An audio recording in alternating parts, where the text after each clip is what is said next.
So why have modern mainstream Catholic theologians not engaged with this particular discourse in a meaningful way?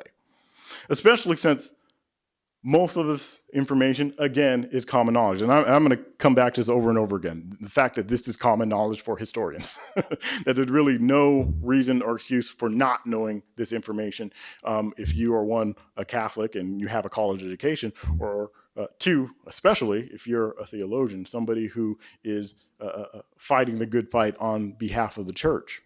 Right? Again, common information. You can,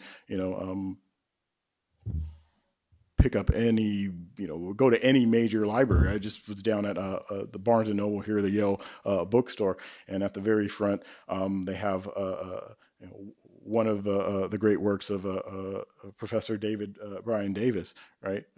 His work, The Problem of Slavery in Western Culture, in 1966, right? And won the Pulitzer in 1967.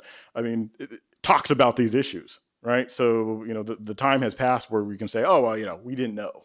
Right, that this is hidden information. It's not hidden information, not in archives or anything like that. That other scholars have done the work, and the scholars who have done this work aren't necessarily anti-Catholic, right? So this is not a Protestant scheme to bring down the church. That this is sort of a good scholarship being done, right, coming from strong or reputable institutions.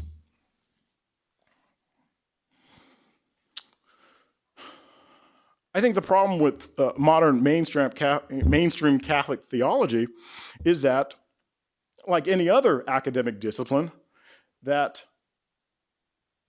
it keeps to itself, right? And I think that's just the nature of academia, that we tend to talk to our own, and we tend to, just communicate and commiserate with our own.